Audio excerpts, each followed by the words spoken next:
Welcome to Masters of Divinity. I am your moderator, Matt, and I'm joined by my co-host, JP. Hi. Now, if you're watching or listening and you're going, wait, this isn't right. This isn't how things work. The universe is treating me wrong. This is not my moderator.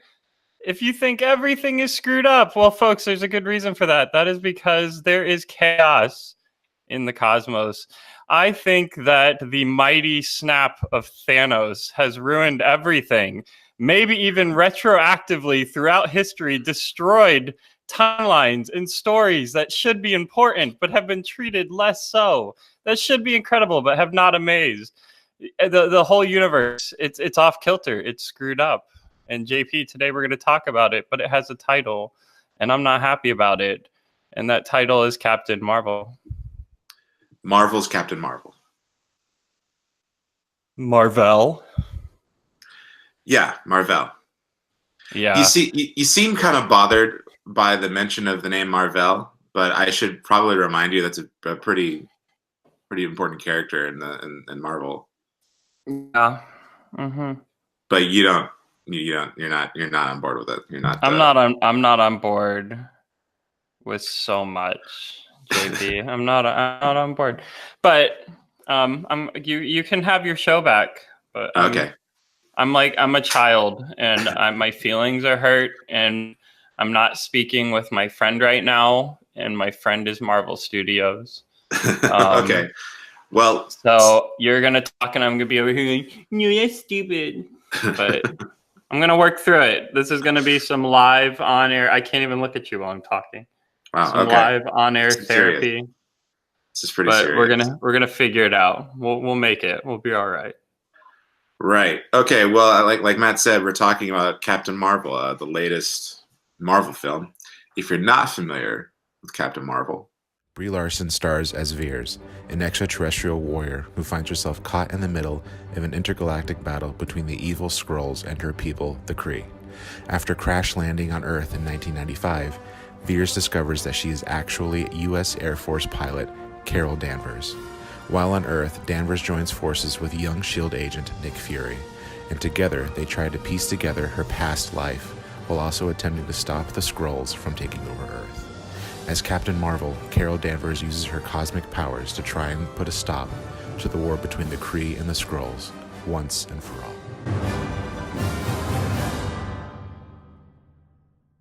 And that is Captain Marvel. So yeah, the movie was released yesterday as of recording. This comes out Tuesday, so will have gone through its weekend numbers. I'm sure it's going to do pretty well, as they normally do. So yeah, you saw Captain Marvel. That's what we're going to talk about, and I'm going to go ahead and ask Matt, what are some of your initial thoughts about Captain Marvel? All right, now let's switch over to serious for a second. Okay. I'm going to look at it two ways for you, JP. Okay. The first way I'm going to look at it right now is just I'm going to pretend that Marvel did not make any other movies, and that this is the first Marvel movie I walked into the theater and I sat down and saw. And I will say, yeah, it was good. The acting was good. The characters were interesting. The plot was okay. Serviceable. I found moments of it somewhat cheesy, but overall I enjoyed the tone and the comedic nostalgia that was played throughout the movie. And yeah, it's a fun time. You should see it. Okay. Is that good? We understand that one? I feel like you're going to put it into context now. Now let's look at it from another direction. This is movie 974 that Marvel has made for us. We have seen 973 previous incarnations of superhero characters, some of which I had never even heard of before their movies came out, and some of which I heard of and was like, I really don't want to watch this character. And they made me fall in love with them. Case in point, they turned a Viking from the sky into a character that I actually love and adore, and with Thor, in a movie that was like, hey, look at this guy, here's a reason to care, and I loved it. In all fairness, it did take them quite a while for Thor to arrive at a place where everybody loved him. So that's just saying. Yes, quite a while. It took quite a while, like one movie, and then depends on who you. I walk into the theater last night, and I'm excited because this is a movie that has been talked about and has been said how important it's going to be, and a character that may very well prove to be the most important figure in the Marvel Cinematic Universe right now. Well, it was certainly pushed to be a milestone in their ouvre. Yeah. But I mean, and from story wise, this is supposed to be a major character who's being introduced right now that's going to help be a part of righting everything that's been wrong. And the movie was fine. Right. And by Marvel standards, to me, that means the movie sucked. So if I had never seen another Marvel movie, or maybe even, let's say there's only, like one or two, you can excuse, like, let's say an Iron Man 2 and be like, it's still fun. And then you go back and watch and be like, yeah, Iron Man 2 really doesn't hold up. But that's okay because we're at the beginning of this. We are way into this now, and I was not happy with the treatment of this character and this plot at all. There's an interesting thing happening here, though, that I think is sort of something that's talked about in criticism circles. It's been talked about for decades, actually, since like Pauline Kael was writing for the New York Times, or not New York Times, New Yorker. Where you've said, like, within the context of the other Marvel movies, not a solid movie, but on its own, without that context, pretty good. Yeah.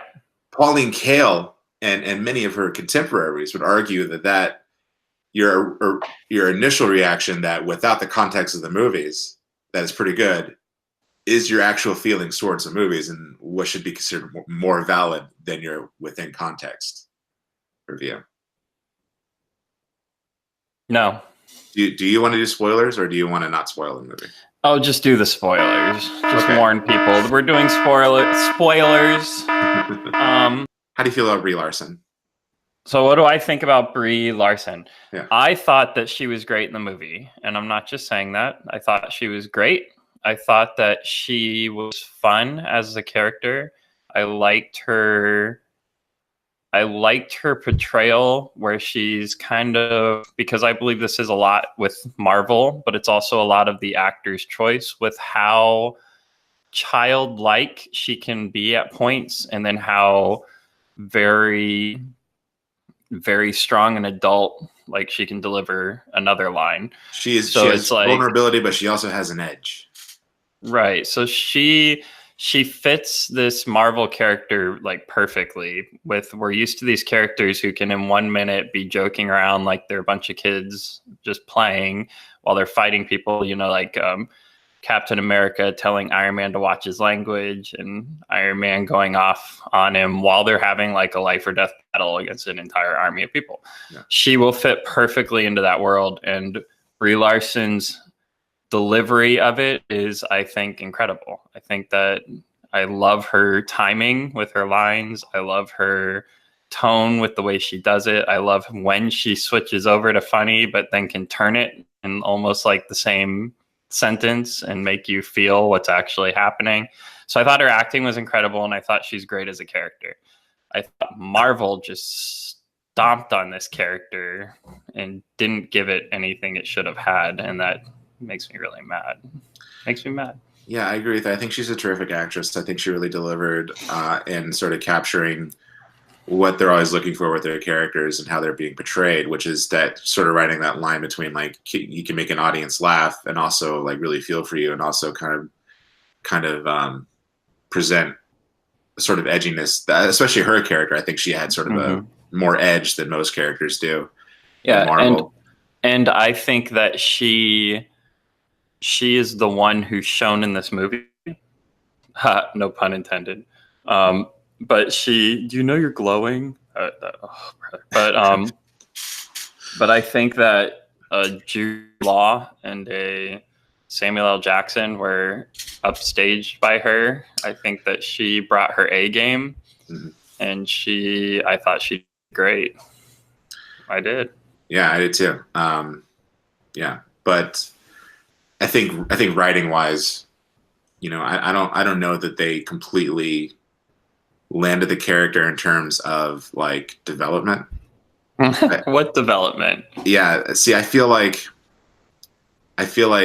where there are moments where there could have been some development were sort of replaced by quippy lines, especially between Fury and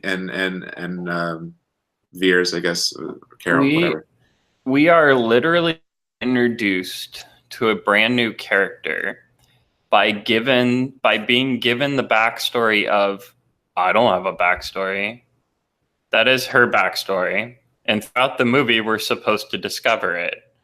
And instead, what they kind of do is at the end go, oh yeah, by the way, this is what happened. Oops, back to the action. Yeah, it's definitely, I think Marvel has become like very hyper aware of how people feel about origin stories. Mm-hmm. And I feel like they've been trying really hard to like push something different and do something new. So they've seriously reversed the mold so much, JP, that in this they went into the literal negatives. We will go backwards and take away the origin story. It's like Jason Bourne, and then have to work your way back toward it. Yeah, and it just, the execution of it was so falls flat, mundane. I just like and it's like, oh, here's the character that you're supposed to care about in her life. So Captain Marvel's #1 person she loves, and when you meet him, you're like, I don't know who you are. I didn't know who you are, and I still don't know who you are. And I saw the whole movie. Yeah, that's upsetting. That's, in most of the movies, trying to figure out who Annette Bening's character is. Wendy Lawson, who is actually supposed to be the original Captain Marvel, Marvel from the comics. Mm-hmm. I feel like there was supposed to be more emotional attachment between those two characters, because when you think of characters who kind of like pass the torch to other characters throughout the Marvel universe, they have a very deep connection. Like I'd say think about like Dr. Erskine and Captain America in the first Captain America movie, and how much Erskine like influenced Captain America with his, with like his wisdom and his like views and stuff. And when Erskine dies, like you really feel it. And then there's also like, I mean, Ant-Man, where Michael Douglas and Paul Rudd, their interaction and their relationship. They give more time to Ant-Man's pet ant than they give to building any relationship in this movie. Yeah, and I found that to be really disappointing, because I feel like, Wendy Lawson is really just like, she's kind of like a MacGuffin in a way. Mm-hmm. Even though the the Tesseract ends up being the MacGuffin, which I thought was kind of interesting. But once again, the Tesseract is a MacGuffin for the third time.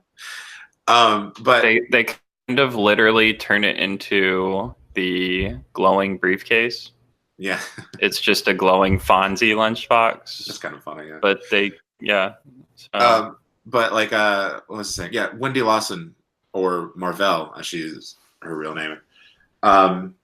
Yeah, I feel kind of let down about that, because I feel like there's supposed to be a much more emotional punch when they kind of face off, even though it's a super intelligence, not actually Marvel. But she's just like, oh, she's just a scientist person, and she's actually like a Kree, and she was trying to develop this technology. But it's like, that's it. They don't do anything to kind of endear that character to Carol or to us, aside from like what her mission was, which is like, obviously I kind of care about that, but it's like, where's the emotion? You're like, well, where's the real connection? Star Trek First Contact did a better job of building a character that built a light speed engine and causing us to care about it. You're talking about what's his Zephyrin Cochrane. Zephyrin Cochrane, yes. Yes, you're welcome. Don't try to be a good man. Just be a man. Yeah. And sadly, that was better. But carry on. So yeah, and that's sort of like, that's kind of like my overall criticism, which was like, well, where is the endearment in any of these characters and in the story? I kept thinking about Wonder Woman, because they're similar in that, like, you know, Wonder Woman was supposed to be a big milestone for DC because it's the first, well, not the first, but like DC's first time centering on a woman superhero. And so it's supposed to be a big milestone for them. It was a big deal for them. It had to be great. And they were also kind of fighting the tide of like really horrible criticism from their movies and stuff. So it was a big deal. And Marvel has kind of touted for a while that this is supposed to be a big milestone for them as well. Like in the same way that Black Panther was a milestone, and that it was, you know, made by a crew primarily of people of color with a cast primarily of people of color. And so like it had to be good. And it was. I mean, I have feelings about it. Like I have my own criticisms, but regardless of how you feel, it delivered the goods. So much so it got nominated for Best Picture this year. And then, you know, there was also Thor Ragnarok, directed by Taika Waititi, and that was kind of considered to be a big milestone because, you know, he's a person of color from New Zealand. So and that movie also delivered and stellar. Both movies are people love. Captain Marvel, it doesn't live up to trying to be that. And I think the reason why is because they really sort of missed out on really endearing us to her the same way that we're so endeared to Wonder Woman. Like I think of Wonder Woman and all the moments where you're like, I love this character. Like the moments where like she sees like the baby for the first time, and then or just like the big no man's land scene, which like everyone still loves. Incredible. Yeah, no, I'm gonna say something, and I'm glad it's just me and you talking. There's nobody ever gonna hear this, and that once I say it, it's gone forever and can't be used against me for the rest of my life in any way, shape, or form.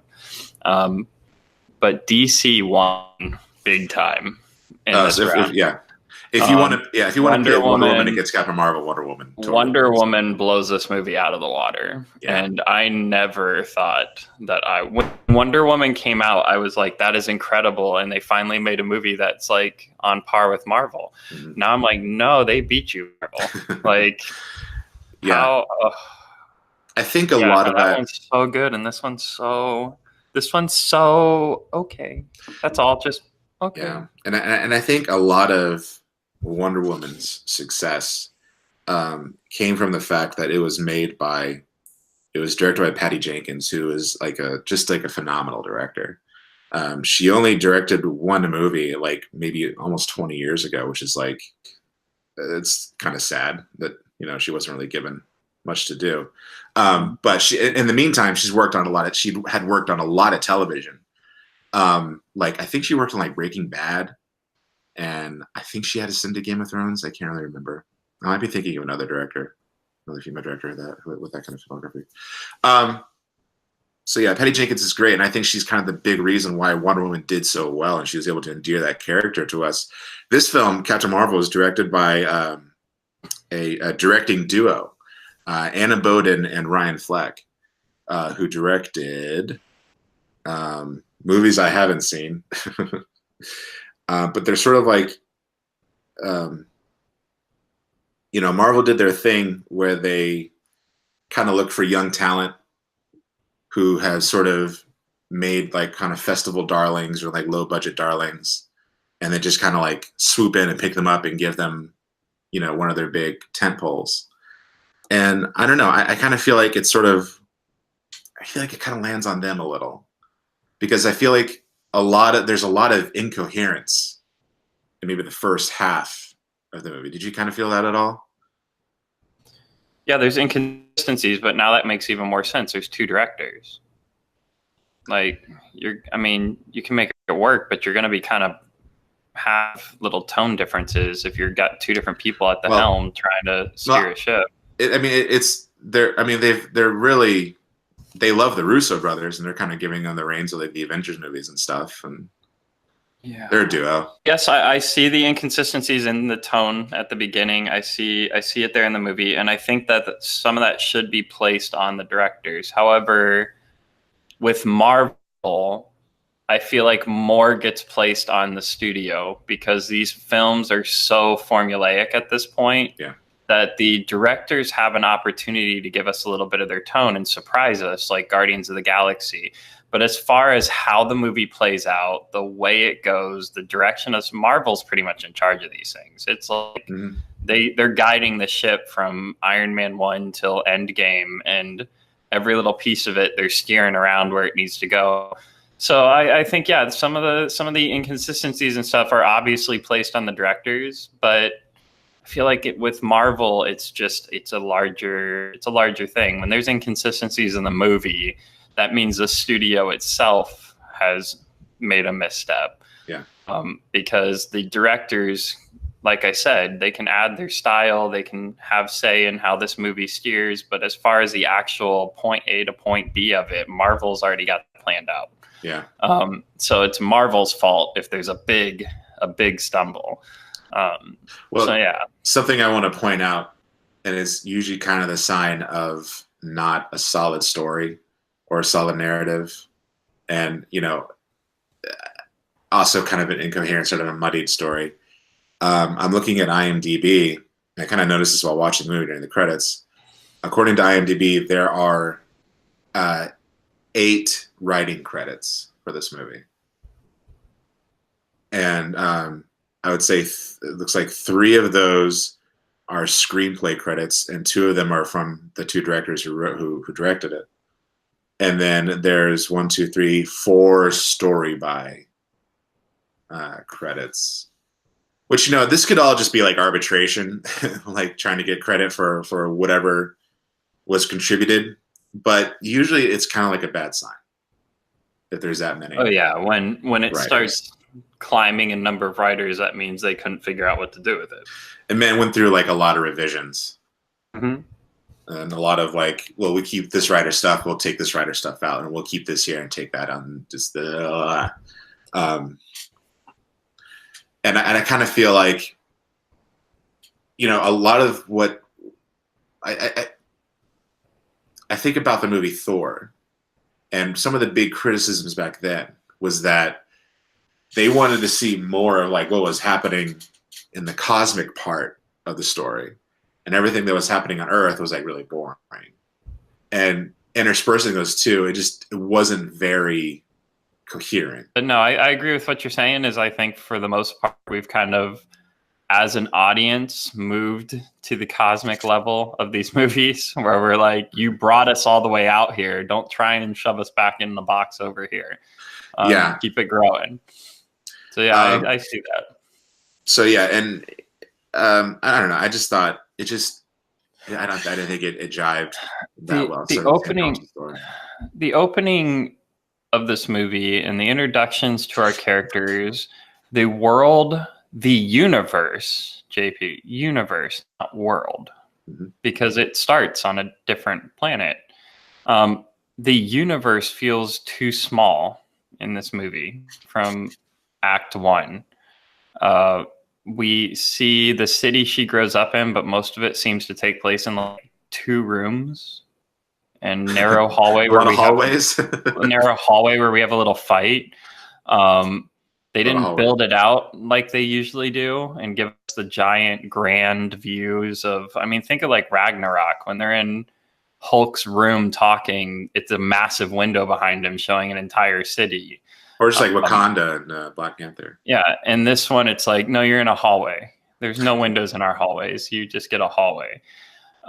You fight on a little stretch like you're on a fencing mat. Have at it. And then they go to another planet, and it's like you get 10 square feet of sand with some styrofoam-looking rocks in it to pretend that you're on. It felt like an episode of Star Trek. Oh, yeah. Like we're walking around a stage set and fighting the green aliens with our laser guns, and then we move on to the next scene. It felt like an away party on Star Trek, and it did not feel like the grand level Marvel universe that we've been given. And I felt cheated by that. So what did you think about the some of the other characters that were introduced? They brought back some of the Kree characters from like Guardians. You had Ronan the Accuser make his little cameo, and Jaimin Hansu playing his character. And then he had, Jude Law and Samuel L. Jackson two really great actors. Yeah. And I know you say Brie Larson kind of stole the show, but what did you think about, them? I thought they did good. I thought they did great with what they were given. Jude Law is hit or miss with me as it is. It's just a preference thing with his acting. Sometimes I see him in something and I'm like blown away and love it. And other times I see him in something else and I don't buy it like the second it starts. I don't know why. That's just a personal bias thing. So I have no backing up for that. Just sometimes he comes on screen and I'm like, oh wow, nailed it. And then sometimes he comes on screen and I'm like, eh. And to me, this one was more like an eh. But I thought he did great. I thought he did well with it. But as far as him as the character in a Marvel movie running around in that outfit fighting people, I couldn't get into it. You didn't like the switcheroo? It's like going back and watching the Phantom Menace and watching them like I always pronounce his name wrong. Ewan McGregor. Is that how you say it? Ewan McGregor. Okay. Watching him run around as a Jedi, and when I look back now, I'm like, no, I don't buy it. That's kind of how this felt. He didn't fit. I feel like Jude Law has too much of a presence to be running around in that kind of a costume. And so he's like got such a polarizing presence to me that, like I said, when he walks on screen, I'm either instantly in or instantly nope. And him coming out on screen in that outfit and kind of just being, well, yeah, I'm a superhero. It didn't work for me. I feel like his presence was too much, and that role he made the role seem cheesy because of how good he was acting. Does that make any sense? Yeah. Well, what did you think about their sort of relationships with Carol? Because I kind of feel like they were trying to do like a dichotomy. You know what I mean? Like her mentorship relationship with Yaga Roth, I think that's how you pronounce it. I'm not even going to begin to try and pronounce character names. That's why I'm skipping by that completely. And then her relationship with Fury. It's definitely supposed to be like two sides of a coin, and they're both kind of teaching her something. Yeah, I mean, that's what else do you? No, they were definitely going for the buddy cop thing with Samuel L. Jackson, and it was like, just the two. He became Nick Fury was nothing but the comic relief to this movie. He does not serve a bigger purpose. He does not have a more meaningful role. He just is the comic relief. To the point where he's stopping in hallways and spending 45 minutes talking baby talk to a cat.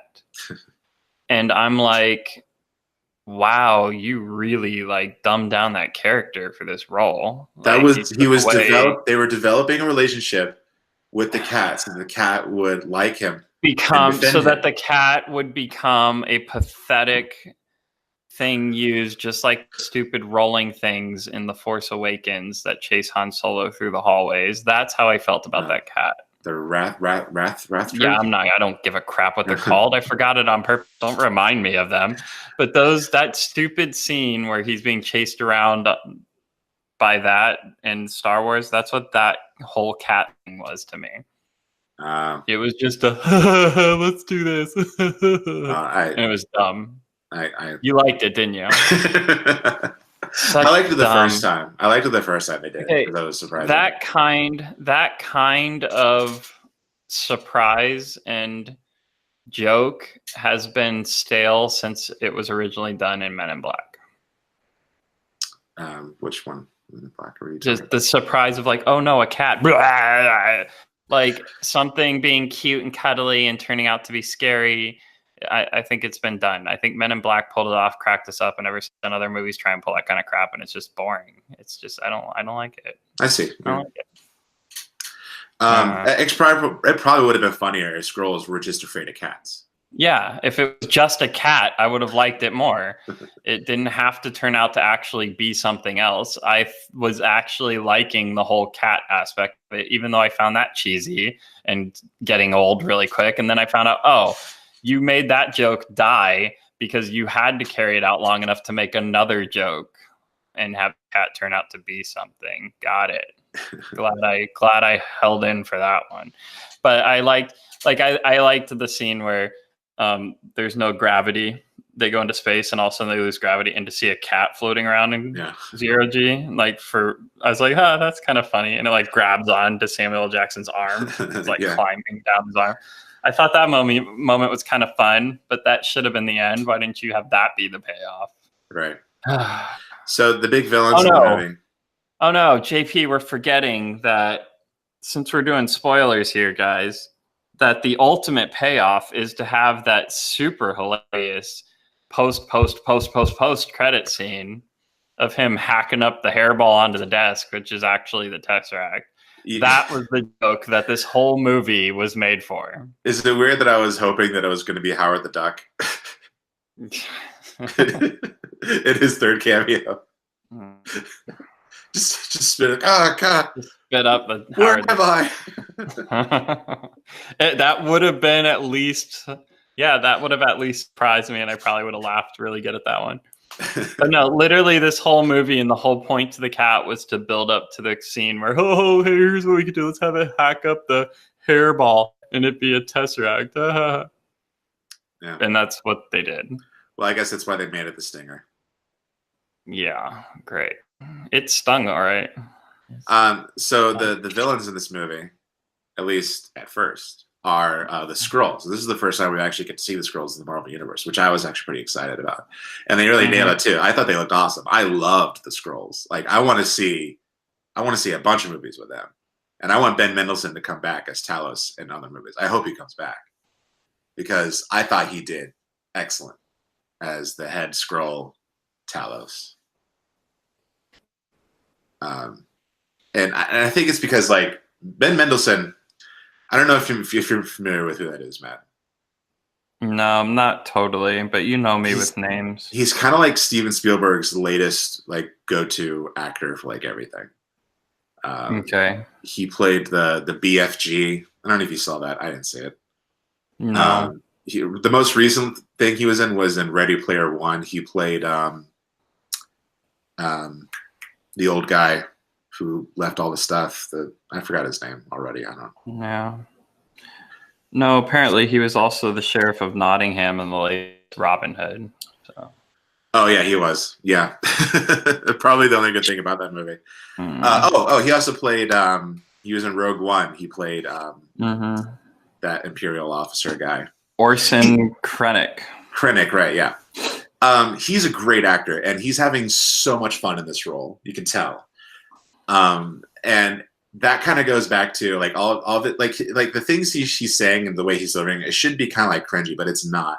Mainly because Ben Mendelsohn is like just a terrific actor, and also because it goes back to like what I always think of when I heard Joss Whedon on his commentary on the episode of Prophecy Girl of Buffy the Vampire Slayer, the first season, when he talks about like when you have someone. Hold on, a moment for Buffy. Just a moment. Okay, carry on. All right. And he talked about how like when you have an actor and so much prosthetics, you have to like liven it up. You have to give them some character, or else it's just a guy in a mask. Yeah. And I think Ben Mendelsohn really recognizes that, and like he brought a lot of life, just being like kind of funny and quirky. And it should be bad, but it's great. It works so well. I thought he did a great job. And to pull it off, like you're saying, in the getup and being the green alien guy, who sometimes it did seem like they literally had trouble moving their mouth because of the makeup and stuff, and yet he made it all work. And I really did. I enjoyed his character. I felt like if we're looking at the Marvel universe we've been given so far, and then introducing these new characters, our minds now automatically go to how do these fit into everything else? Like, what would it be like if this person's interacting with this person and this person's over here? That's just how we think now, because that's what Marvel has taught us, is we're going to bring together as many of these as we can, as soon as we can. Yeah. And I can see his character interacting in the world of Guardians of the Galaxy so perfectly that it's not even funny. Like, to watch him interact with all of them, and I feel like that'd be great. He'd fit right in him with there. Rocket. Yeah, you just plug him in right away and let it go. Like, to just see his character carried over there it'd be awesome. And his shape shifting ability, I could see them messing with that so much. I mean, like, Star-Lord's insecurity around Thor shirtless because of the fact that Thor is so much better than him, and then you got a guy who can shapeshift into anybody. Like, I see so many opportunities there for them to just go after each other. But yeah, no, his character and his portrayal of the character, I think could fit great into the other movies. And he's a level of comic relief in this movie that I feel like everything else is lacking. Mm-hmm. He's got moments that were genuinely funny, and the rest are not. So, like, I feel, I want to see him. I want to see more of him. Yeah. So what did you think about the whole switcheroo? Like, how, you're supposed to think the Skrulls are the terrorists. That was the only thing. And I know I was supposed to already know this, but guys, look, I love superheroes, but I have a horrible memory. So anything I read growing up as a child is gone. When I see these things, I'm like surprised all over again. So I know we should have known that they are bad guys and blah, blah, blah, but I didn't. So deal with it. So I liked that surprise. And yet, like I said, the second the movie starts, since we're at this point, and that's a big turn, and you already blew it anyway. The second Jude Law walks on screen, I go, oh yeah, he's actually the bad guy. And then when the big reveal happens, it's like, oh, cool. So, like, the whole quote unquote enemy army turns out to be the good guys, and the other turns out to be the bad. And then I'm like, oh, but wait, really all you're doing is serving my initial, yeah, he's the bad guy. So yeah, I thought it was good, but I felt kind of dumb because, like, I was kind of surprised by it. And I know, because you told me, but you should have known. I should have known, because, like, the Kree have always been the bad guys in the Marvel movies, and, like, even two of the characters who are Kree have been bad guys in the other films, and they're just right. And that's why I'm telling our dear viewers and listeners, who I love and adore and cherish, to shut up. I can't remember anything. Don't pick on me. I forget JP's name 5 minutes after I talk to him. I have to constantly remind myself who's on the screen. It's not okay. He called me Keith once. I'm like, who's Keith? I'm like Dory from Finding Nemo. But it makes life more fun to be surprised all the time. Yeah. So there was that kind of switcheroo you had, and I don't know. I can't think you're kind of right. It is really, the foreshadowing in this movie is not that subtle. It's not foreshadowing. It's spotlight on the ending. It's like they Tarantino'd it, except they forgot to not actually just give you the ending. It's like, I guess, started with how the movie ends and build toward it, except they just forgot to not accidentally go, oh, we gave everything away. Yeah. I just think ultimately, I could kind of commend them for trying to, like, do something different with an origin story, and kind of introducing this sort of amnesiac kind of subplot. Though it just so much of it was detrimental to the end product, because I think making her an amnesiac does kind of take away from her character a little bit. And even though like the character is kind of interesting, they're just like, you can't really endear a character who has amnesia. Yes and no, but let me give you an example that, as we're talking about, it's just, I can't help but draw a parallel here. There is a movie where a character begins the movie having no concept of their background. This is not The Bourne Identity. Okay. but he has very clear and determined and defined, this is who the good guy is and this is who the bad guy is. We spend the movie believing we're on the side of the good guys throughout the whole movie. And then at the very end, by going backwards and revealing what he's forgotten, we find out that who we thought was the hero is actually the ultimate villain of the movie, leading our hero down the wrong path to purposely kill innocent people. And that movie is Memento. And if you watch I thought you were Memento, going to say John Woo's Paycheck. Yeah, Paycheck. Reverse engineering. Reverse engineering, baby. Yeah. No, I know Paycheck. If you watch Memento, there's a much lower budget, less flashy effects storyline that pulls off this concept of a hero with no origin, pulls off that concept in a way that was actually incredible and surprises you at the end. How do you have, and that and every other Tarantino movie on the face of the earth, where basically it's like, here's how it's going to end. Now let's work it back. How do you have those examples and mess up so big if that's what you want to do? I think it's because, Chris Nolan and Tarantino, have a ton of control over their projects, especially you're talking about Chris Nolan, Memento, which is independent film. Nolan had complete control of it. His brother wrote the story. They could do whatever they want.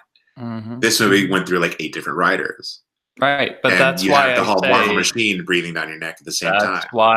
That's why I say that the directors, all that, they get some of the responsibility, but the ultimate responsibility falls on Marvel. How did they screw up? Because yes, they tried something different with an origin story. Instead of just here's where it starts and introducing us to the character, they tried to have this whole like Bourne Identity switch to it, where here's your character you know nothing of, now let's figure it out. And yet we've seen that done a billion times in movies and done well. Case in point, we're talking about them. The Bourne Identity, Memento. We've seen them pull that off. For Marvel to fail at that so bad, I mean, there's no payoff to it. It doesn't serve any form of like an exciting payoff. Other than the reason they gave her amnesia is so that they could have the big surprise, you're on the side of the villains moment. But that payoff feels so lackluster in the movie, and so like, whatever. Like, the concept's incredible. Your entire idea of your life is that you're on a planet of peaceful people that is trying to save the universe from these horrible things, and all of a sudden you realize one day that every single thing is a lie and you're the terrorist. Right. That premise is like, come on, how do you make it have no feeling? How do you mess that up? So like she has these relationships on Earth. Maria Rambeau, played by Lashana Lynch. Yeah, Rambo.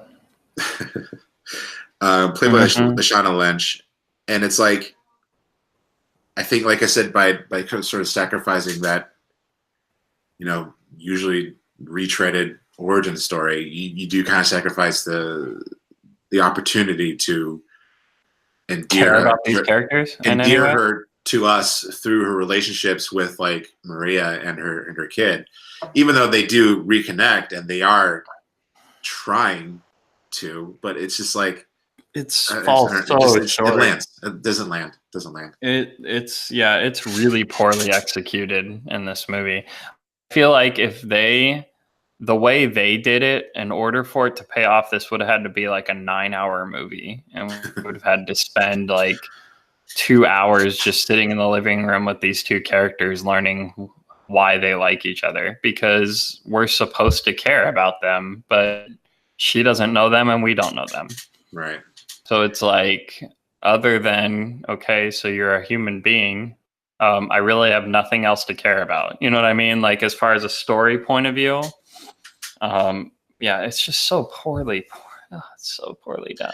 And I kind of feel like the sort of overall theming is not, there's not a whole lot of care given to it, which I kind of feel like the meaning of the film is the overall meaning and theme is supposed to be like, when you get knocked down, get back up. Yeah. That payoff was so weak. That's usually the moment in a movie. JP, I'm going to be honest with you. That scene where they show the literal message of the movie is that when you get knocked down, you get back up. They literally show you a montage of her getting back up. That's usually that's the point, JP, in the movie when I cry. It's like, I want to get back up. Like, that's usually the part. This one, I felt nothing. Yeah. I felt dead inside. I felt soulless. I felt like an evil human being because I'm watching this moment and I'm like, eh. And there also could have been more opportunity with, that the last thing she says to Jorga, I don't know that Jude Law. Sure. The last thing she says to Jude Law is that I don't have to prove myself to you. But I don't feel like she's really spending much of the movie trying to do that anyway. No, she doesn't she doesn't try and prove anything to him. Like, there's no feeling that she's weighed down by this need to impress him, and then realizes, I don't have to prove anything to you. Like, there's just no payoff to the line. It's just like, it's a fun moment. Give it a cool line. But it should have been more meaningful. Yeah, it should have meant anything. But the scene where she literally gets up and the scene where she learns her power and can stand, and she makes a comment of like, I've been fighting with one hand behind my back. Let's find out what happens when I'm free. None of that paid off. Yeah. None of it paid off. And it should have all been big moments. I mean, that should have been the Thor showing up at the battle with the rock music playing and his new weapon in hand and wiping out people. Just Wonder Woman discovering that she was the weapon the whole time. That was supposed to be the No Man's Land moment, I think.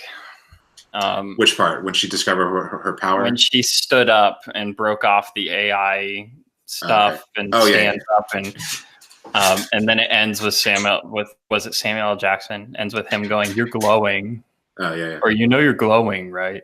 I think that was supposed to be her No Man's Land moment, and there's no payoff to it. Whereas when Wonder Woman climbs up that ladder and steps her foot on that battlefield, like, your heart stopped, and you're like, you just start going, like, you're like, she's awesome, and you're waiting for her to like wipe out the enemy and charge, and like, you felt so much in that moment, like your face gets warm with pride because you're like, the hero is here, we're all okay. This one, I'm like, yeah, good for you.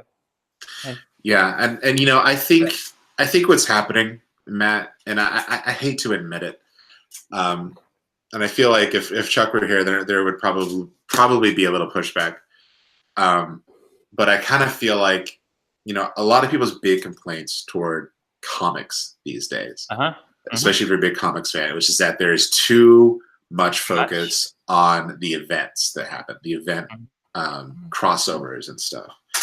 And I'm starting to feel like this was just sort of brushed over just so that we could get her to Avengers Endgame. So that we can start establishing the next phase where we have Captain Marvel, Black Panther, and Doctor Strange sort of taking the place of Iron Man, Captain America, Thor. 100%. When I left the movie, my exact thought was, okay, so that was filler. Yeah. Like, they literally made a filler movie, which up until now, I feel like Marvel they've had some missteps.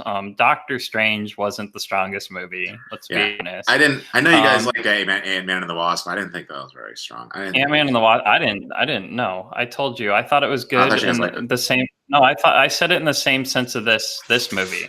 Okay. But there's a good example. I said it in the same sense of this one. I was like, on its own, it was a fun, good movie. Put it in with the Marvel universe, and it was weak. And I said the problem with the Ant-Man and the Wasp is Ant-Man was such a small movie, no pun intended, because it was a literal intended pun from the movie makers, that this whole movie takes place in like one city block. Most of the action takes place in his backyard or in somebody's bedroom. Like, the whole point to the movie is they've had these massive Avengers movies. Now let's have a character we can bring it back and make it small again. And they used Ant-Man as the literal embodiment of shrinking the franchise back down to what mattered, which is a relationship within a family and a father and a daughter and a wife. And then Ant-Man and the Wasp comes out, and they took everything good about Ant-Man and kind of threw it out the window and went with the massive scale. So now they're driving as a tiny micro car around an entire city, which makes no sense at all. Like, why would you shrink down to take 6 years to get from your house to across the street? Because you're quote unquote hiding. They're shrinking buildings down to wheeling luggage. Like, they took Ant-Man and made it a cheesy joke inside of this massive universe, whereas the first movie was bringing everything back to like the heart of Marvel. It brought it back to relationships and personal level, and literally brought it back into the home. And I feel like this movie felt completely like, oh, we just need something to release so that people can go, oh yeah, that's who that is. So that she can show up in Endgame and be awesome. And that's so disappointing with me, because Marvel has found its success and made billions upon billions of dollars, and we keep going back because of the fact that they've made us care about their characters every step along the way. Yeah. Every time a new character is introduced, I'm like, oh, really? You're going to make an Ant-Man movie? Who cares about Ant-Man? What the crap? And then I watch it. I'm like, Ant-Man's my new favorite. And then like Guardians of the Galaxy, I haven't even heard of them. What do you mean there's a talking raccoon? What kind of stupid crap is this movie? And then it comes out and I'm like, yeah, Guardians of the Galaxy are my favorite. Like, Marvel makes you feel like you're friends with these people along the way. And I feel like they really gave like the middle finger to Captain Marvel. I really do. I feel like they were like, whatever, and just threw the movie out there. And that really disappoints me. It really does. Yeah, I do share some of the same sentiments. I think it was really just fine. I think, sorry, I'm sitting in this chair and it's really uncomfortable. And it's like a folding chair. It's like I keep shifting around, and Google Hangouts keeps coming back to me shitting. Like, just like, anyway. Now you're making me nervous. I saw it in a pretty packed theater, and there was actually like a whole row of I want to say Generation Z girls in front of me, and I don't. It sucks that it's not like this milestone. That's like this great movie. But they were like super into it. Like, they were having a blast. And even like when the Marvel logo shows up with that tribute to Stan Lee, all the girls in front of me, they all started applauding and got the entire theater to applaud during that scene. And so it's like, I think it's good enough to satisfy like a certain audience, like a certain like younger audience maybe. Because it is like kind of just like a decent, superhero action sci-fi flick. But again, in the end, it's like they're capable of so much more. Like, they had a whole stint of just doing like great stuff when they did like, what was the phase where it was like Guardians of the Galaxy Volume 2, then Black Panther, Thor Ragnarok, Spider-Man Homecoming. I think that was part of that phase. I can't really remember. Just like a set of like great films all in a row. But then like lately, like I kind of feel like after Infinity War, which like I kind of like less and less, like the more I watch it, to be honest. But also I think I've also kind of noticed I'm not a huge fan of all the crossover movies. I noticed that about myself. But just to say that, like, from Infinity War, which I'm still kind of iffy about, Ant-Man and the Wasp didn't really enjoy. Well, and then there's this. I kind of feel like, oh, are we kind of like on a downward slope? Are we getting to like the end here? Like, I think if everybody, and I'm afraid we might be, and here's why. If you're listening to this and JP said that more and more he's starting to think that Infinity War is just not that great, and you're like, whatever, you're an idiot, I want you to stop and actually think about the movies, because I think all of us love the giant Avengers over the top movies for the spectacle of going to the theater and cheering with the audience and being like, awesome. And then when it's over, Go back and watch them. Watch Avengers. Watch the second Avengers. Watch the Infinity War. They're not your favorite movies, guys. Yeah, be honest. They're not. Your favorite movies are you have a character that you care about, and that character's movie is the one that you're going to stand out as being your favorite. And that, to me, is the strength of Marvel. The studio is the character movies are the ones that we are fully into. The personal stories. Right. So that when the Avengers movie comes out, or when Captain America Civil War, which was basically, it was an Avengers movie. It was a Captain America movie. It was an Avengers movie. By the time those come out, we care so much about each and every person on that screen that the giant spectacle movies are incredible and we love them. But when you go back and watch them, it's like, but yeah, they're just the obvious, everybody gets together, beats the crap out of each other, and life goes on. Mm-hmm. Whereas the individual storylines are the ones that really you connect to and drive home. So when they start failing at their individual storyline movies, I think we're starting to see a little chink in the armor that might not hold up if they don't get back on track. Yeah. If they start relying on the spectacle, it's going to fall apart, because the spectacle movies are only the payoff for all the work that we put in to get there. They're not our favorite part of the journey. They're just the big fun payoff.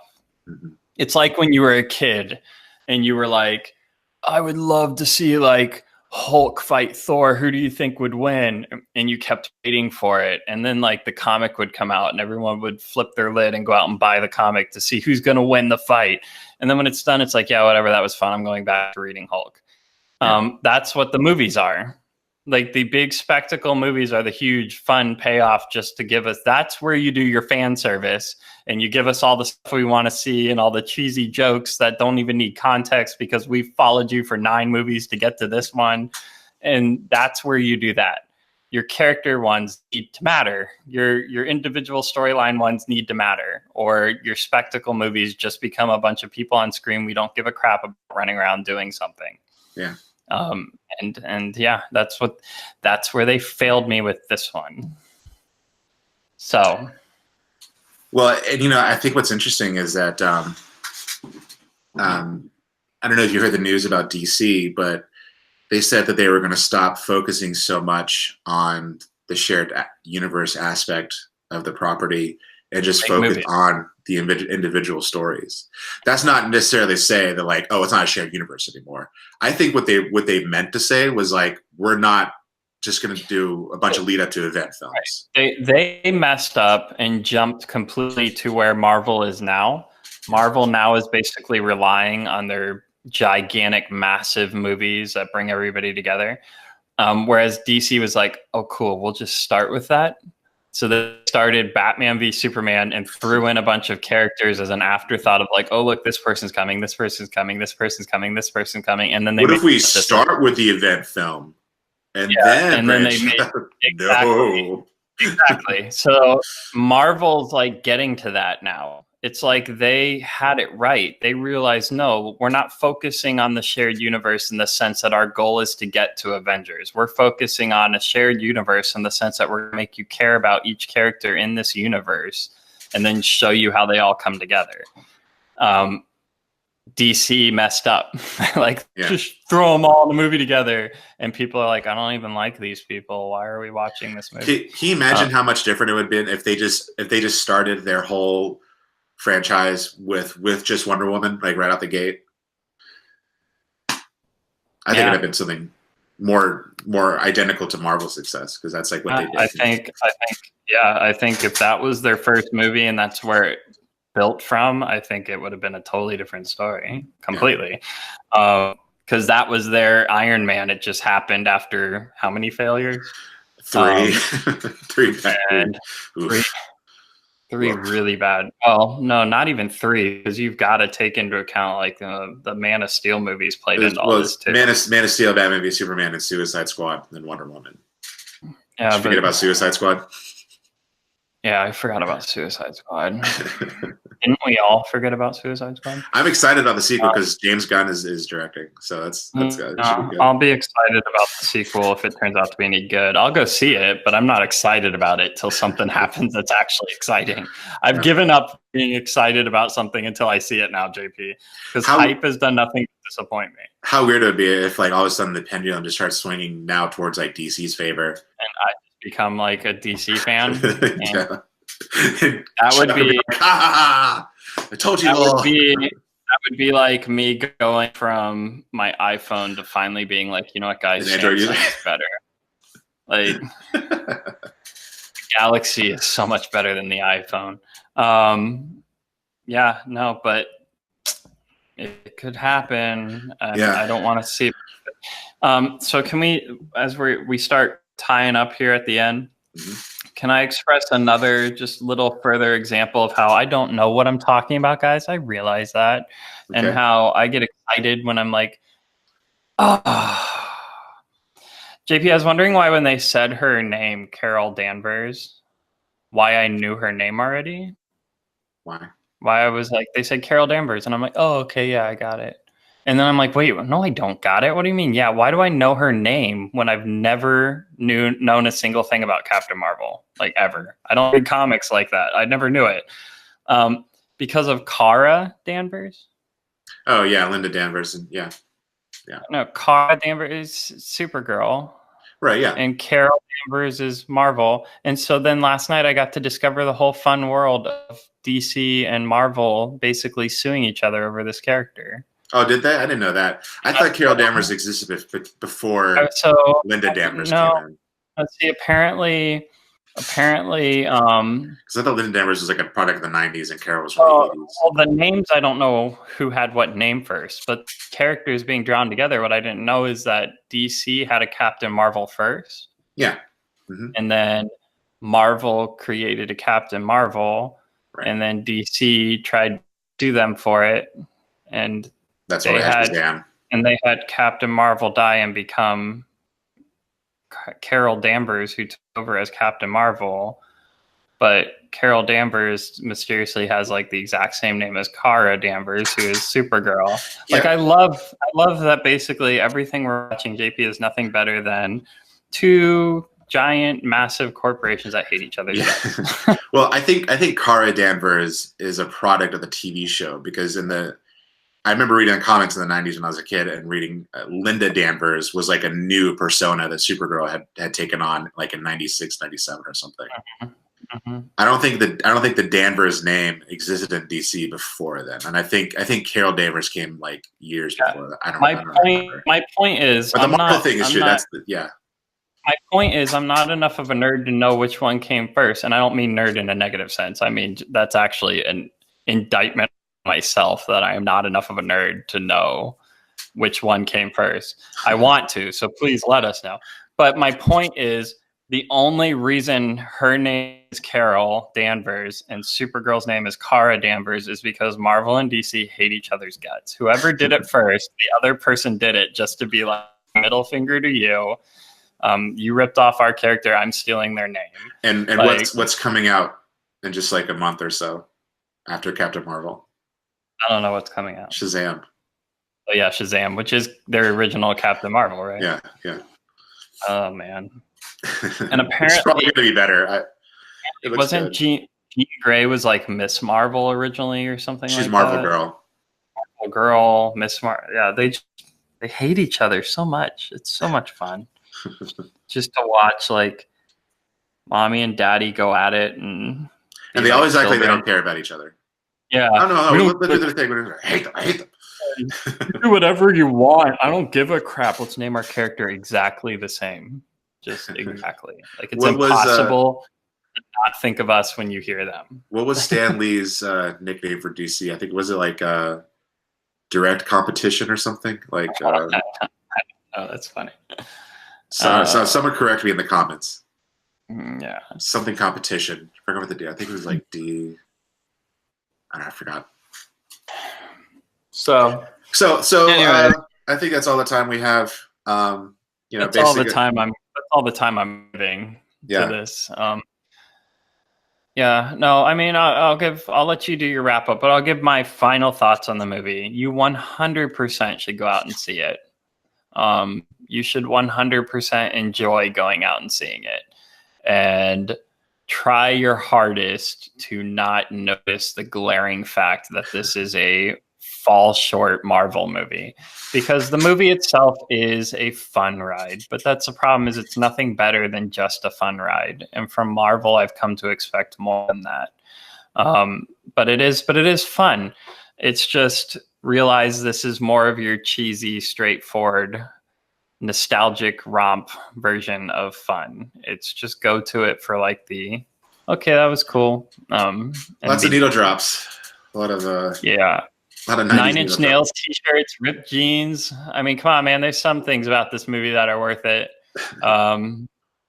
Garbage playing the song Garbage. I mean, the band Garbage playing the song I'm Only Happy When It Rains, for people who like when I say garbage, or what are you talking about? I was such a big Garbage fan when I was a teenager, and it's like it's one of the most embarrassing.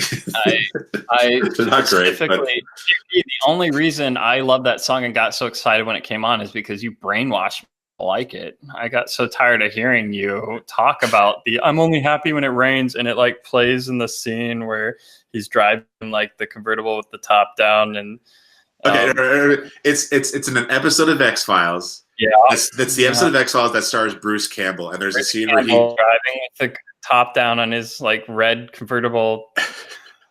I know, guys. I know. Why do I know? Because JP has told me this about 2 billion times in our high school life. That's why I know. I'm a bigger X-Files fan than him, and yet I got sick of hearing about that scene from X-Files where he's driving around and it plays I'm Only Happy When It Rains. It's just because it's like my favorite things were colliding. X-Files, Bruce Campbell, and Garbage. Like, yeah, awesome. Yeah. And we weren't, kids today, like everything's all mashed up and crosses over, and everything interacts. Back then, not so much. Yeah. So you just kids today to the audience too. You're batting 1,000 right now, like them kids today. yeah, I'm an old man. Guys. So yeah, that's those are our thoughts on Captain Marvel. I didn't love it. I thought it was fine. Kind of upset because it was sort of pushed as a milestone, and I thought it could have been much better. But I wanted them to give this the level of attention that they're giving Endgame. That's what I wanted. I wanted them to take this movie and treat it seriously and give it that level of attention and importance. And instead, it just was okay. Yeah, it's okay. I think they just sort of dropped the ball on endearing the character the same way that they normally do. Like, what they're usually so good at is like getting us to love somebody. The way, honestly, here's the best way I can put it to try and sum up everything. I think it's worth seeing. I think you should go see it. But honestly, from my point of view, I would have rather the movie be incredible and blow me away, or I would have rather the movie was awful because they tried to be different and it failed. Because the only way Marvel's going to make an awful movie is if they try something completely different. Because at this point, it's so much of a formula that every movie is going to be okay. Yeah. You know what I mean? So I would have rather it been incredible or horribly failed, because at least I would have been like, man, they went for it with this one. Instead, what I see on screen is a little over 2 hours of apathy where they didn't care and give the time of day or give a crap about the character that they're putting on screen. And I find that more hurtful, and in light of everything surrounding this movie and the big deal they made about the movie, more inappropriate than if they had made something amazing or had failed miserably. Yeah. Because they took a risk and it didn't work. That's just, I find it. Marvel, I slap you on the wrist. I don't approve. I didn't like that you didn't care enough to go for it with this movie. And I'm disappointed in you. But I'm only assuming that this was literally a filler movie and you're going to blow us stay with this character in the next one. So redeem yourself, Marvel, because we know you can, and there's no excuse not to. Yeah, and if anyone's listening out there, anyone important, Kevin Feige, if you listen to the podcast, bring back Ben Mendelsohn. Yeah, because he listens to the podcast. And if he does, after 2 hours of saying how much we didn't like this movie, he's sure going to listen to our advice. But last thing, the running joke, JP, the hot tub time machine ripoff. Can we talk about that for a moment? Oh, okay. All right. It made me so annoyed. I just have to say I'm annoyed. I got to get it out there. If you've seen Hot Tub Time Machine, they've got the maintenance, like the bellboy or whatever you call him. Bellhop. Yeah, it's played by Kristen Glover. Who is missing an arm, and then they go back in time, and the entire joke of the movie becomes, oh, this is when he's going to lose his arm, and accidents happen to him all the time, but he's always okay. They pulled that bullcrap with Nick Fury in his eye. Yeah, I thought that was a weird choice. I don't know. I didn't think it was very funny. Where it's like, oh, it was a cat scratches. I was like, oh, okay. I mean, I see the attempt.